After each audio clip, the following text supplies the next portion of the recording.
বন্ধুসকল, আপোনাৰ বেংকৰ লগত আধাৰ কাৰ্ড ডিবিটি কৰা আছে না নাই সেইটো কেনেকৈ চেক কৰিব। যদি ডিবিটি কৰা আছে তেতিয়াহ'লে ভাল, আৰু যদি ডিবিটি কৰা নাই তেতিয়াহ'লে আপুনি সোনকালে ডিবিটি কৰাই ল'ব, নহ'লে আপোনাৰ অৰুণোদয়ৰ পইচা চৰকাৰী যিমান পইচা আছে আপোনাৰ চৰকাৰী পইচা এটকাও নাপাব। তো সেই ডিবিটি কৰা আছে না নাই আপুনি কেনেকৈ চেক কৰিব মই আপোনালোকক দেখুৱাই দি আছোঁ। আপুনি প্ৰথমে যাব লাগিব গুগল ব্ৰাউজাৰত। গুগল ব্ৰাউজাৰত যাব, গুগল ব্ৰাউজাৰত যাই সাৰ্চ কৰিব মাই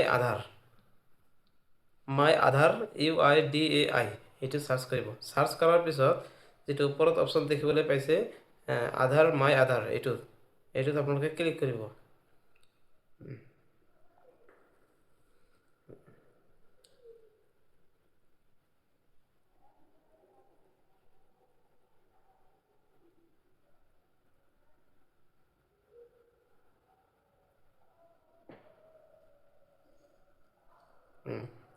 এতিয়া আপোনালোকে কি কৰিব, কণ্টিনিউ ইন ৱেব এইটোত ক্লিক কৰিব।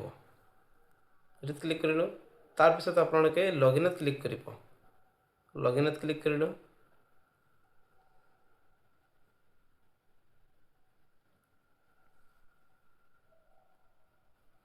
তাৰপিছত আপোনাৰ ইয়াতে যেটো 12টা ডিজিটৰ আধাৰ নাম্বাৰ আছে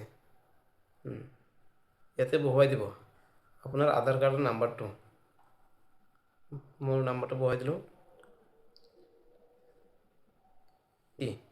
তাৰপিছত লগইন উইথ OTP এইটোত ক্লিক কৰিব। লগইনত ক্লিক কৰিম, লগইনত ক্লিক কৰিলোঁ, তাৰপিছত আৰু কণ্টিনিউ ইন ৱেব এইটোতো ক্লিক কৰিব। কণ্টিনিউ ৱেব, তাৰপিছত আপুনি ইয়াতে দেখিবলৈ পাব অলপ তলপিনে আহি চাওক ইয়াতে বেংক সিডিং ষ্টেটাছ এইটোত ক্লিক কৰিব। ক্লিক কৰিলোঁ, চাওক মোৰ এয়াৰটেল পেমেণ্ট বেংক, ইয়াতে congratulation your Aadhaar bank mapping has been done. মোৰ অলৰেডি বেংক মেপিং কৰা আছে আধাৰ কাৰ্ডৰ লগত, মোৰ এয়াৰটেল পেমেণ্ট বেংক। আৰু আপোনাৰ তেনেকুৱাকৈ চিষ্টেম মোৰ যিমান চৰকাৰী পইচা আছে এই এয়াৰটেল বেংকতে সোমাব। তো এনেকুৱাকৈ আপুনি চেক কৰিব পাৰিব। তো যদি আপোনাৰ ডিবিটি কৰা নাথাকে ইয়াতে দেখুৱাব, কোনো এটা বেংক ইয়াত শ্ব' নকৰিব। আৰু এটা কথা, ইয়াতে আপোনাৰ বেংক সিডিং ষ্টেটাছ এক্টিভ হৈ আছে। যদি ইনএক্টিভ দেখুৱায় তথাপিও আপোনাৰ বেংকত যাব লাগিব, এক্টিভ কৰিব লাগিব। মোৰ এক্টিভ আছে, মানে মোৰ পইচাটো চৰকাৰে যদি পইচা দিয়ে মোৰ পইচাটো একাউণ্টত পাম। তো এনেকুৱাকৈ আপুনি আপোনাৰ বেংকৰ যিটো ডিবিটি সেইটো চেক কৰিব পাৰিব। ভিডিঅ'টো যদি ভাল লাগে আপোনালোকে লাইক কৰিব, কমেণ্ট কৰিব, শ্বেয়াৰ কৰিব আৰু ছাবস্ক্ৰাইব কৰিবলৈ নাপাহৰিব। ধন্যবাদ।